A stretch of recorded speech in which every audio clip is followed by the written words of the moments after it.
It's time for the Larry H. Miller Utah Summer Games at Southern Utah University in Cedar City. Register today to participate in the 40th anniversary season of a Utah sports tradition at utahsummergames.org. Participate in over 50 sports around the state. Then plan to join the opening ceremonies Friday, June 5th, presented by State Bank of Southern Utah. Register today to participate in the 40th anniversary season of the Larry H. Miller Utah Summer Games. Mom, can you tell me a story? Sure. Once upon a time, a mom needed a new car. Was she brave? She was tired, mostly. But she went to Carvana.com and found a great car at a great price. No secret treasure map required. Did she have to fight a dragon? Nope. She bought it 100% online. From her bed, actually. Was it scary? Honey, it was as unscary as car buying could be. Did the car have a sunroof? It did, actually. Okay, good story. Car buying you'll want to tell stories about. Buy your car today on Carvana. Delivery fees may apply. The Jazz, the Mammoth, and the Utes, Cougars, and Aggies. When it comes to sports in Utah, we've got you covered. This is Scotty G and the coach, Tim LaComb, presented by Mountain Land Supply on 97.5, the KSL Sports Zone. 97.5, the KSL Sports Zone, Scotty G and the coach, as we are live here at Advanced Windows. Hey, make sure to join the show coming up on Friday. We're going to be down in Utah County, down in Linden, 590 North State Street, the grand opening of the all-new next-gen motors. So stop by and say hi. We're going to be fired up for that one. Yeah, that one's close to home. Yes. I was employed there for a year, so it'll be awesome to see everybody there. They do great work. It'll be fun to talk about their products and what they do. They kind of approach selling cars a little differently, so it'll be fun. So make sure to join us again coming up on Friday from 10 to 2 right here on the Zone. Remember, you can join the show multiple ways on streaming at KSLSports.com. You can also listen to the show at any time at KSLSports.com and on the podcasting platforms, whichever you decide, whether you're a Spotify guy, iTunes, whatever the case is, just search Scotty and the Coach, and you'll find it there. I had a guy tweet at me this morning, said, I'm in the gym, and you're wrong about a bunch of stuff, and proceeded to tell me, and you know what? He was right, and I was wrong, and I appreciate that. And he gave me some more rules to work with on hockey. But all I care about is that you listen, man. Even if you hate us, just listen. That's all we care about. Yeah. We're willing to get, give us some coaching. That's one thing I admire about bringing you on is that look, you've worked the sidelines at Viejas and the Spectrum. Like you've heard some things. So. Well, and I've gotten emails for 12 years from very angry people, right, that had nothing better to do than email me and tell me they were angry. I get it. I mean, they would find your email address. Huh? Oh, it was on the website. Oh, really? MacGyver. Oh, okay. So they're like, all right. So if I always see that and I'm like, that's not their real email address. That just goes into some spam folder that nobody ever checks. Oh, but man, nope. you might be a player. But that's true. Well, you are a player. You're just not right now you're not an eligible basketball player. I remember talking to, this was an interview I did like a long, long time ago, a coach that was at Pacific. And he's like, yeah, we were going out to lunch once. And I went back in the office and I thought, yeah, I might want to just stick around here just in case a 7-footer calls. And later that hour, a family member of Michael Olakandi called. And they're like, yeah, come on in. The rest is history. We'll take a look at you. That's awesome. The Candy Man. Great college player, not a particularly great Another professional. Horrible pick by the Clippers. Yeah, that one, that didn't go well. Number Candy one overall Man pick. Can't. No, he cannot. We've got... joining us now from Big 12 Radio, one of our favorites, Ari Temkin, kind enough to join us right here on 97.5, the KSL Sports Zone. Ari, how you doing? I'm great, Scotty. How are you? I'm doing well. We got a lot of Big 12 stuff to talk about. First off, let's get to the situation at Texas Tech. Obviously, Brandon Sorsby, tremendous player, really unfortunate situation. We wish the best for him. But overall, how does that impact assuming he may not go next year or a good chunk of the season next year, how does that impact your belief on the quality of that Texas Tech program? Yeah, I mean, it's hard to believe based on, the letter of the law and the precedent that's been set that Brendan Sorsby will be quarterback for Texas Tech next year. And, so, I mean, much of their plan around next season and being the favorites of the Big 12 depended upon, Sorsby being the starting quarterback. I was arguing that even with Sorsby, BYU should be in the conversation with what they bring back. I mean, Tech has a ton of talent, but BYU brings back significantly more players. So even with Sorsby, I thought that BYU should be in the conversation for favorites of the Big 12 this season. And, I think without Sorsby, BYU is firmly in that favorite discussion. I think Houston, too, based again on what they bring back.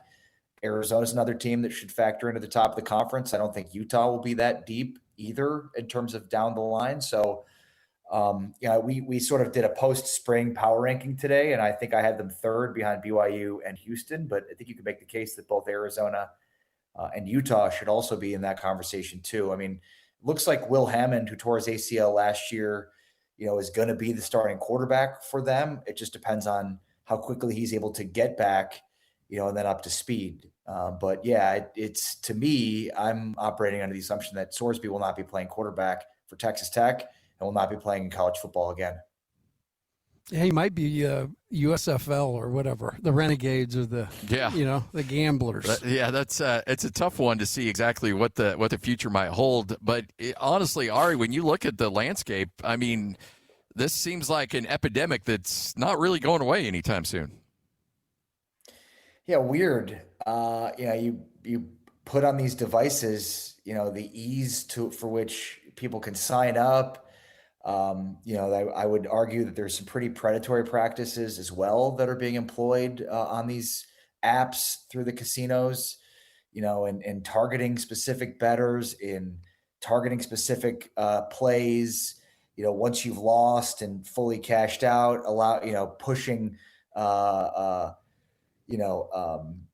notifications that get this bonus when you make another deposit. I mean, it's some pretty predatory stuff in my opinion. And then obviously the way in which, casinos, sports betting is so intertwined in sports content. I mean, the irony is not lost on anybody that many of the platforms that are reporting on this story are also exclusively sponsored by the same casinos. And, look, there's plenty of conversation around the it's just business aspect of it, but I think it goes far deeper than the it's just business. I mean, we're, Big 12 Radio is sponsored by Modelo, a beer company, right? But we're not doing content specific to this, drinking in the same way that, again, gambling and casinos are completely tied into what we're talking about. I mean, talking about over-under win totals for the season, talking about game lines. You have exclusive sportsbook sponsorships where anytime you bring up a line, it's being brought to you by a sportsbook. There's an irony here of, this entire deal is set up to really leverage the sports watching 18 to 30-year-old and probably, quite frankly, 18 to 50-year-old that's in states where it's legal sports gambling. And yet here's a large subsect of that 18 to 30-year-old that is completely shut out from that world. That's the part to me I'm not trying to make excuses for Brendan Sorsby. I mean, he knew the rules and he broke the rules. But at the same time, like, it's crazy how deeply in bed the networks are that put these games on, and the gambling companies, the casinos in charge of this. And, again, like 67%, the stat in 2023 that came out was 67% of college students, had placed a wager. 67%. That's just an insane number. Wow. And again, when you think about just how deep that is, if you're Brendan Sorsby, you're at your apartment, you've got a roommate who's a regular student, and he's placing bets on his phone, but you can't. Yeah, it is crazy, and the irony, we talked about that yesterday. The irony is lost on nobody. I know, but the bottom line is it's a huge infusion of cash, and cash seems to be king usually. I'm going to flip the script a little bit. Talk about just the season that just ended, the college basketball season. Big 12 really, obviously, with Arizona kind of leading the charge, but represented themselves very well this season, and have some very, very high prospects, including the nation's #1 prospect just committed yesterday to Kansas. How do you see the basketball shaping out next year as teams kind of finish up their rosters? Yeah, it's a great question. And, look, I expect that the top of the Big 12 will sort of remain at the top of the Big 12. And apologies to Scotty for his Utah State team that just lost their head coach to Cincinnati, who I think is one of the better hires, in the Big 12. No question. That guy can coach ball. Hey, you know what? That's what we call March in Logan, is replacing a head coach. So it's kind of rinse and repeat. But I will say, like, being around all these coaches, like next year will be my 10th year doing play-by-play, and it'll be my 6th head basketball coach. So I've seen a lot of them, and a lot of them have a lot of great qualities, obviously, as why they're successful. Jared Calhoun is easily the most, from an X's and O's standpoint, is a savant, and he'll have Cincinnati cooking real quick. I love that guy. Yeah, and I mean, it's probably even worse now today, Scotty, than it used to be in terms of losing coaches and players. It's just the nature of the beast, and it's funny because every level has it. I mean, the Big 12 isn't immune to that either, because the SEC and the Big 10 have even more money than the Big 12 has. So there's levels to it, but and of course, his Cincinnati background, working for Huggins, I think it makes tons of sense. I think, again, I think that's by far the best hire of the Big 12. But yeah, I mean, the top 5 in the Big 12 this past year, I expect those to remain the top 5. I think Arizona, they reloaded. They're going to get Krivas and Karchenkov back, 2 of the instrumental pieces that helped lead them to a Final Four. They added, 5-star and Caleb Holt, who played at Prolific Prep, who is probably better than either Koa Pete or Braden Burries. They're 2 one-and-done guys from this past year. And Pete actually may return to Arizona.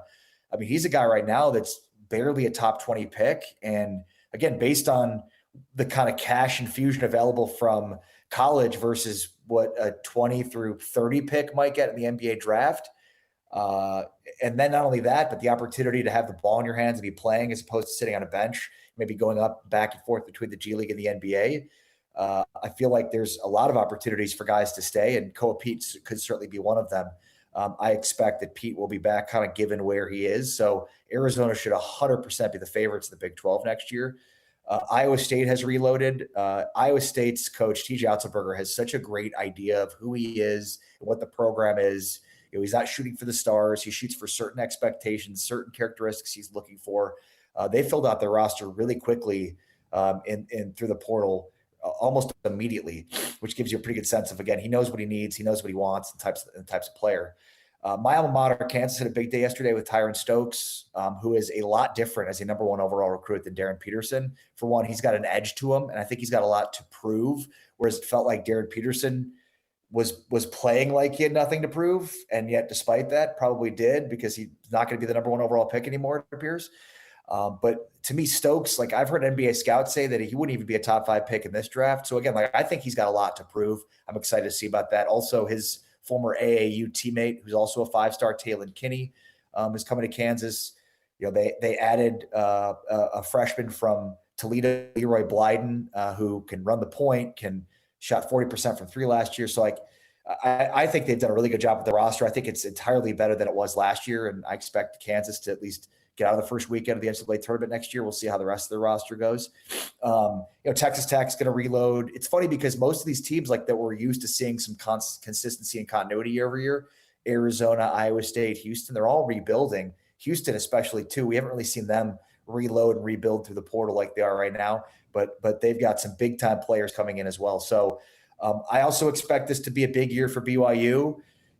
Bruce Branch is coming in. The Big 12 has 4 of the top 8 overall recruits in the Big 12 coming in. So as good as the freshmen were this past year, it looks to be even better this upcoming year.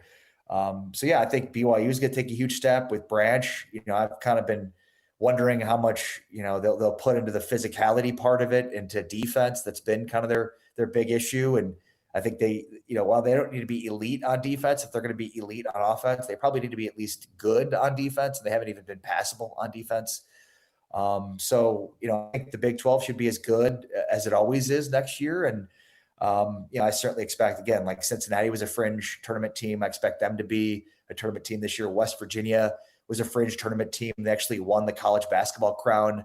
So I expect them to be another team competing for a tournament berth. So, getting to a Final Four was great. The Big 12, though, it's been a little bit of time now since they've had a breakthrough and not only getting, to win a national championship, but last year getting to the national championship game and losing. And then, of course, this year getting the Final Four, getting boat raced.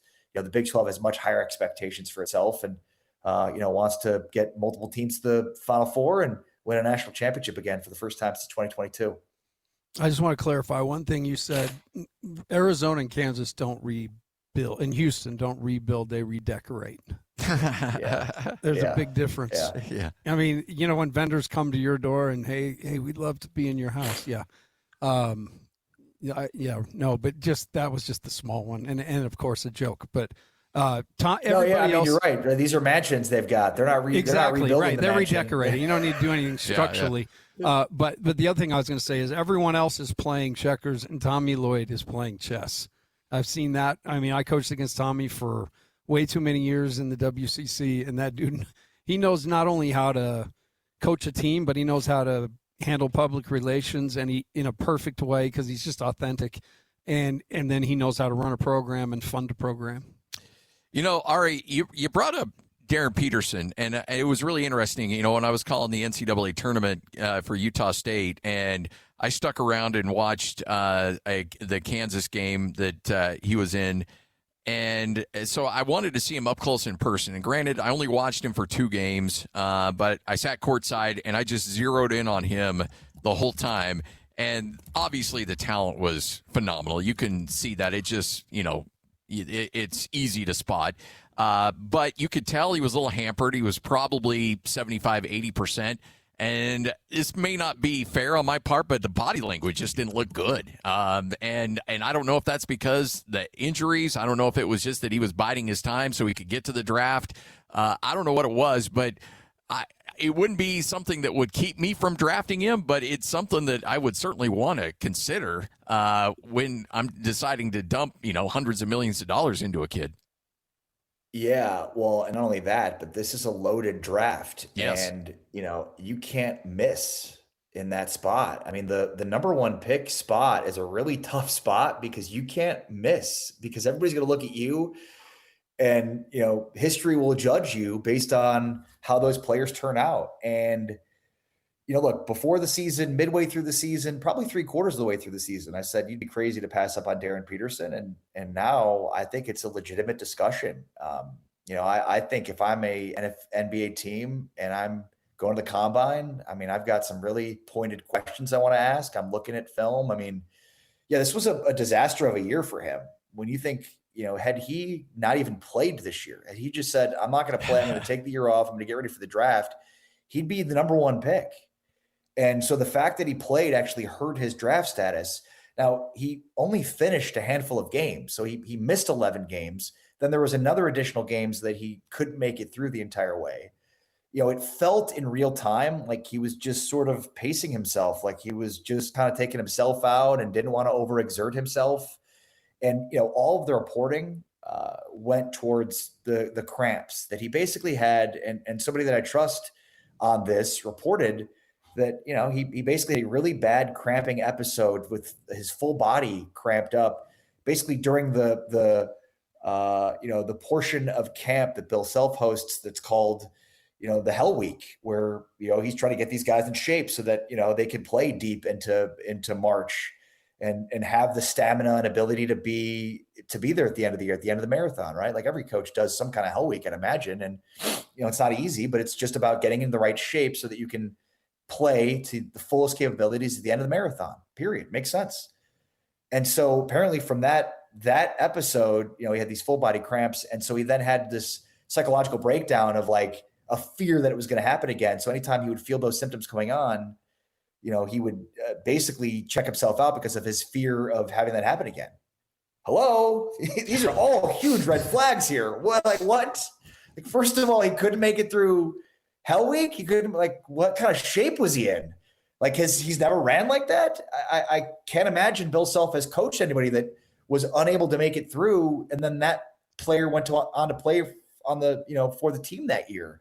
Also then, I understand that there's probably going to be some issues psychologically from having that. But like, man, if I'm an NBA team, I'm looking deep into that stuff.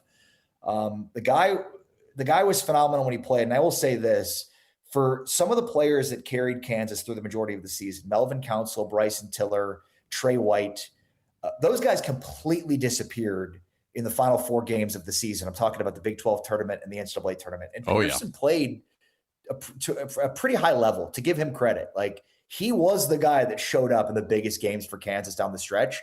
There was just so much window dressing over the course of the season and so much that was being said that it just felt like, minds were already made up about the situation. But, Kansas didn't make it out of the first weekend, having nothing to do with Darren Peterson's play. It was the opposite. It was the guys that carried them through the course of the season: Trey White, Bryson Tiller, and Melvin Council. And it's sort of ironic because, in a sense, those guys emerged in a way that made it seem like, they're going to be better. They're going to have the depth that we didn't think they were going to have. And it was sort of a full circle thing where the year ends with those guys having had really good years, completely shooting well below their percentages over the course of the season.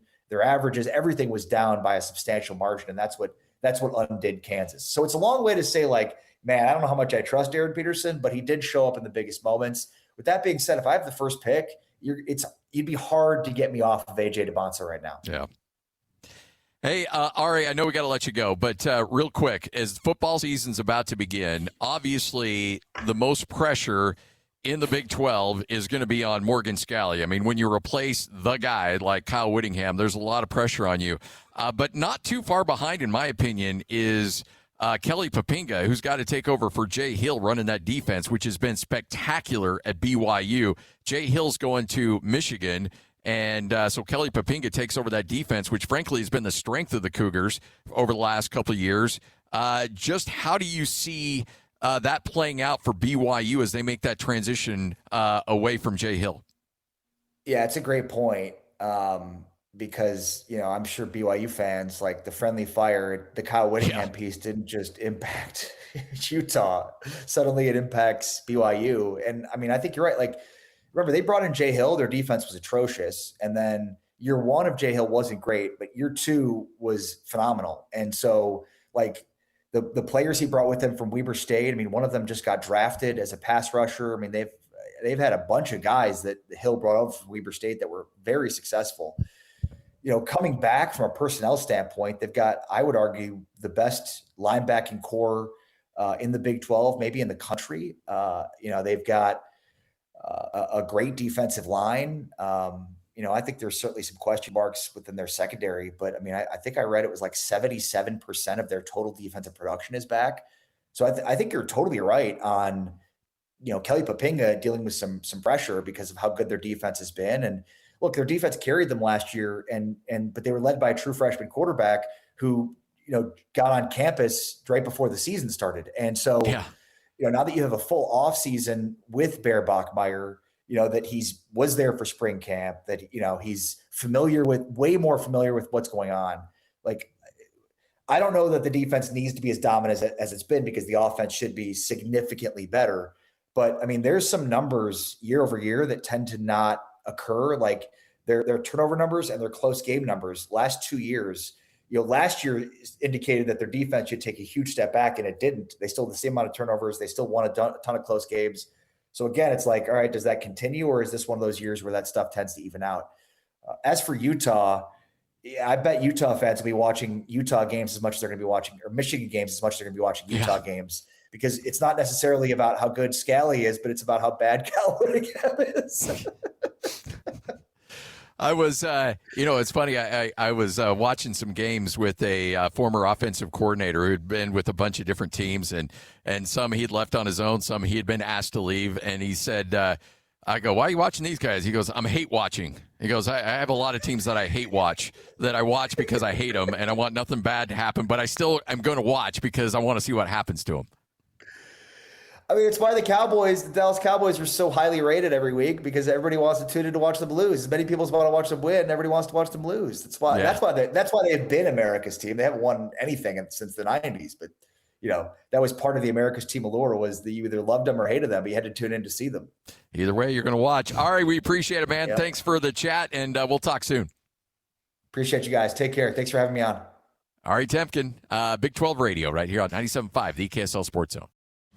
I sold my car in Carvana last night. Well, that's cool. No, you don't understand. It went perfectly. Real offer, down to the penny. They're picking it up tomorrow. Nothing went wrong. So, what's the problem? That is the problem. Nothing in my life goes as smoothly. I'm waiting for the catch. Maybe there's no catch. That's exactly what a catch would want me to think. Wow, you need to relax. I need to knock on wood. Do we have wood? Is this table wood? I think it's laminate. Okay, yeah, that's good. That's close enough. Car selling without a catch. Sell your car today on Carvana. Pickup fees may apply. It's time to saddle up and talk about the winners and the losers. This is the good, the bad, and the ugly. Now, here's the good. It is your good, it is the bad, it is the ugly. Right here on 97.5, the KSL Sports Zone. Big thanks to Ari Temkin, who just joined us from Big 12 Radio. Also, Alex Jensen, head coach of the University of Utah basketball team. If you missed any of those conversations, remember they're always up on our podcasting platforms. Whatever one you use, just search Scotty and the Coach, and you'll find them, and you'll be off and running. All right, so we've touched on this. And the good, I put it in the good because I think it's just amusing to see, how one player and one 17, 18-year-old's decision can impact the livelihoods of a lot of people. And I know that drives you nuts as a coach when you're like, I got this pimple-faced kid impacting my quality of life, but I got to sit down and eat the dry meatloaf at family dinner and pretend like the dad's making good jokes and that the mom can cook, and I got to pretend all this stuff, and I just need to get a decision out of this kid.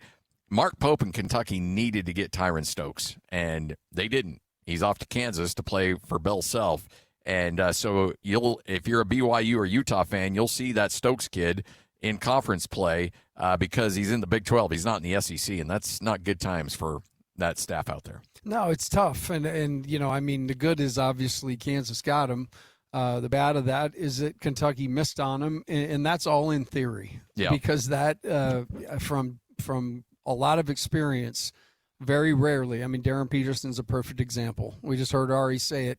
He would have been better off for his future if he would have just locked himself down in a gym and just said, hey, I'm just working on me this year, and then when the draft comes, I'll be ready to go. I'll go to the combine. I'll do all the stuff. But the fact that he went out and had the year he did, I don't think anybody had that on their bingo card. No. And what I will tell you is Ari said it, Tyran Stokes is a very, very high-level guy, but not in the ilk of an AJ or a Cooper Flagg, even an Ace Bailey, I wouldn't think. But what he has an edge. That was the descriptor, and I think he plays with an edge on the court for sure. But his edge is actually a bit of his weakness. He's had, just some signs that there could be some off the court stuff that you got to deal with, and that's something now, as Alex Jensen said earlier, you've about 10 days to figure out. Yeah. Going through your life experiences a little bit as a coach, I like to talk to coaches and players, and because I don't get to live that life, so, I try to live vicariously through people, but I don't know if I want to live vicariously through what it's like when, the head coach comes to you and Dave Rose, he's saying, hey, we got him. And you're like, I'm going to get him. I'm going to get him. We're going to get this kid. He's like, all right, I'm trusting we're going to get this kid. And you're like, all signs are full speed ahead. Everybody's telling you the right things. And then he may call you late at night, or his dad or whoever, or he may not even call. And all of a sudden you see he's committed somewhere else, or he's signing somewhere else. It's got to be just an absolute rip apart to your guts. Well, I'll tell you the exact one. The one that was an absolute sword through my heart was the Jordan Loveridge one. And I talked about how we kind of lost momentum in the league change. But yeah, he was a must get for us. We felt like the guys we had coming in, he would be a huge linchpin, to making it all work. And we were in a great spot all the way along. And the Big 12 thing, kind of in that interim happened. And so without really doing anything other than that, we lost ground. And we went on a European trip. I'm trying to remember. I think we were in Greece. And I was having a hard time. It was all good up until then. He actually came and visited right before we left.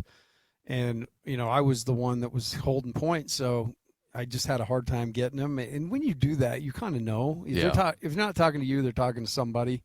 And so when I got back, great guy, awesome family. And he called and, just said, hey, Coach, we made a decision. We're going to go to Utah, and handled it with class and always carried himself that way. The family and I are still like, I love them. Give Latrell a hug every time I see her. But that one is a perfect example. That's one we needed. I was point person on.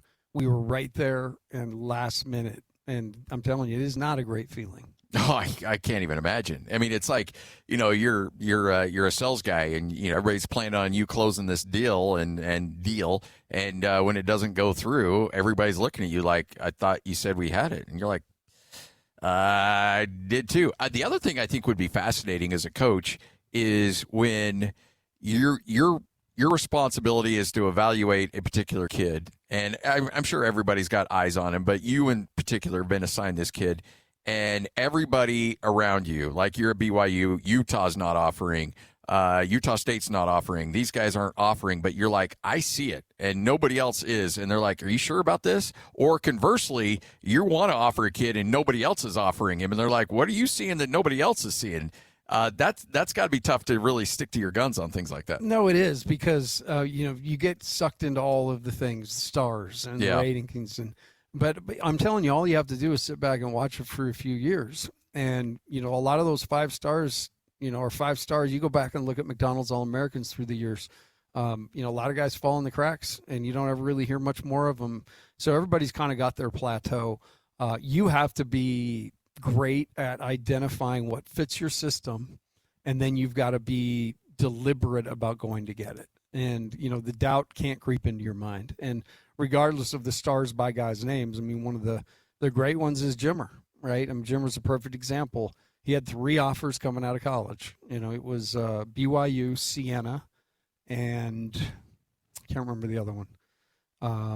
But it was back that way anyway. And Coach, those 3 guys were in every gym. Coach got to know the coaches that way and build a relationship. In fact, Fran McCaffrey was the coach at Siena, and he and Fran became great friends because of it. But he was a 2-star guy, and nobody was like, when we signed him, like, oh my gosh, they got Jimmer Fredette. Did you see it? Did you see when he pulled the hat out of his back? Like, none of that stuff happened.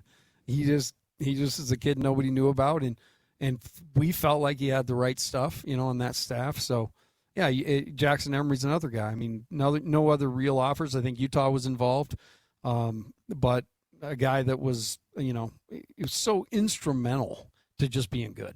All right, so this is going to be horrible radio, and Lloyd's already not happy with this today. But there's an urban legend. There's an urban legend out there that there was a certain coach who passed on Damian Lillard because he thought he was too short. I see it. I can. Have you heard it? I've heard it. Yeah. Yeah. Okay. There's a bunch of those.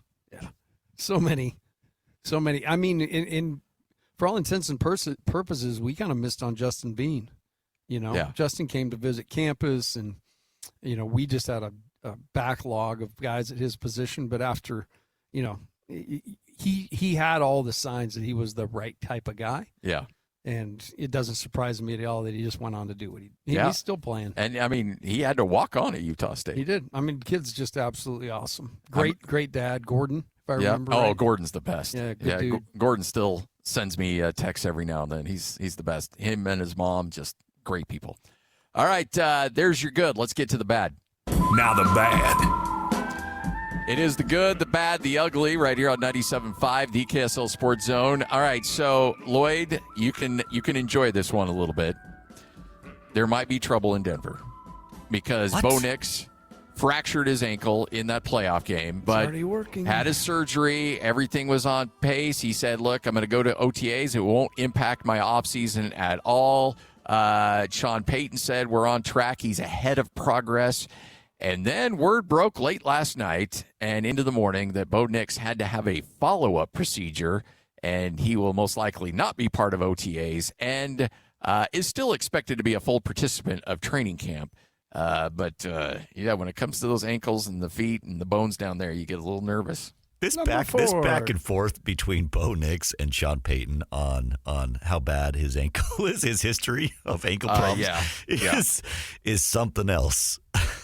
And honestly, I've heard it's a lot worse behind the scenes, too. There's a lot of people in that Denver media. It's like, what you're seeing is one thing. What's actually going on is actually a little bit worse, too. You know what, Lloyd? We need to get Scotty speaking Sam Ellinger because Jarrett Stidham, probably a game or two is going to be out. So figure out how to pronounce it.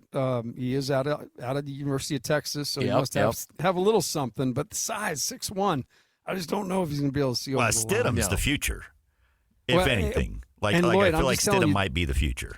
This is what karma looks like. This is what grabbing onto the Raiders looks like. It instantly is penalizing the Bronx. I didn't know it would immediately. I appreciate the good vibe tribe that you bring. I really do. It brings a lot of good stuff. And I am all on, dude. I'm on the bandwagon. Love it. See, all right, but that's the thing. Like, you are about people. You're all about uplifting people. And I'm all about the Raiders being uplifted. That's fine. But that doesn't mean it's got to come at the cost of my guy, Nick. The powers work how they work.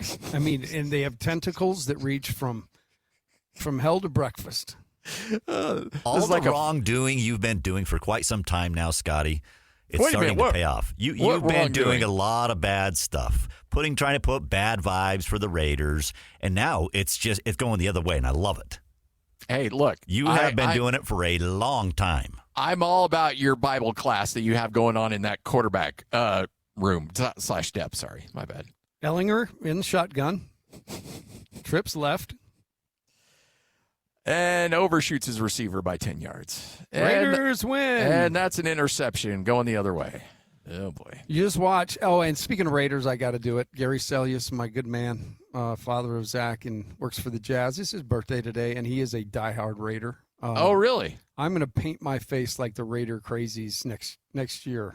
During football season on the show, one of those days, I'm coming in as Raider, just for Gary, huh? Raider Pete. No, for Raider. Can we get some Raider spikes, Nation. some shoulder pads, and some spikes? I will get it all, dog. Love it. I ain't afraid to wear spikes. Look at my shirt. This guy wears spikes. Yeah, I mean, Lloyd wears high heels, so same thing. You know. Don't be judging, Scotty. I feel like you're a little jujudgmental right now. Only on the weekend for Lloyd. 97.5, the KSL Sports Zone. You know what? We're going to move the ugly to Sports Roulette a little bit later on because I want to spend some time on this one because some trouble may be brewing. Well, it's already brewing. I just think somebody needs to take the live tour behind the woodshed and go Old Yeller on it and just finish it off. Let's just be So they just canceled the New Orleans. Yeah, I saw that because they're worried about ratings going up against the World Cup. Look, you got bigger problems. Yeah. Ratings. Live Tour's worried about soccer. No one cares. You should be worried about what's being on at Nick at Night. That's going to wreck your ratings. Like, I got to be honest. I flipped it over one time, and it looked like somebody was holding a handheld back in the day and watching a group of dudes just play golf and listen to music and have a good time. There's no piece of that thing that had any like, ooh, I want to watch this some more. Nope, not at all. 97.5, the KSL Sports Zone. Hey, sweetie, your mother showed me this Carvana thing for selling the car. I'm going to give it a try. Wish me luck. Me again. I put in the license plate. It gave me an offer. Unbelievable. Okay, I accepted the offer. They're picking it up Tuesday from the driveway. I haven't even left my chair. It's done. The car is gone. I'm holding a check. Anyway, Carvana, give it a whirl. Love ya. So good, you'll want to leave a voicemail about it. Sell your car today on Carvana. Pickup fees may apply. Accessing. The best radio in Utah is right here. This is Scotty G and the coach, Tim LaComb, on 97.5, the KSL Sports Zone. 97.5, the KSL Sports Zone. Trevor Sikkema is going to join us coming up next, recapping the NFL Draft. And as we get ready for OTAs, mini camps, and then training camp and getting the season going. Also coming up a little bit later on, we'll get you ready for Game 5 tonight as the Mammoth take on the Las Vegas Golden Knights. Game starts, 8 o'clock? Pre-game at 7? Yeah, it's going to put a dent in my sleep time tonight. I like to get to bed early. Because they say 8, but it'll be like 8:20. 8:20. They'll hold it for the other one, and then, it'll be 11-something before I can hit the sack. Good times. Getting too old for this, man. I am. I mean, I'm talking about me. I mean, you're still young dude, man. Don't go there. I bet you. You got it, coach. I think you'll make it. 97.5, the KSL Sports Zone. Hey, sweetie, your mother showed me this Carvana thing for selling the car. I'm gonna give it a try. Wish me luck. Me again. I put in the license plate. It gave me an offer. Unbelievable. Okay, I accepted the offer. They're picking it up Tuesday from the driveway. I haven't even left my chair. It's done. The car's gone. I'm holding a check. Anyway, Carvana, give it a whirl. Love ya. So good, you'll want to leave a voicemail about it. Sell your car today on Carvana. Pickup fees may apply. I sold my car in Carvana last night. Well, that's cool. No, you don't understand. It went perfectly. Real offer, down to the penny. They're picking it up tomorrow. Nothing went wrong. So, what's the problem? That is the problem. Nothing in my life goes as smoothly. I'm waiting for the catch. Maybe there's no catch. That's exactly what a catch would want me to think. Wow, you need to relax. I need to knock on wood. Do we have wood? Is this table wood? I think it's laminate. Okay, yeah, that's good. That's close enough. Car selling without a catch. Sell your car today on Carvana. Pickup fees may apply.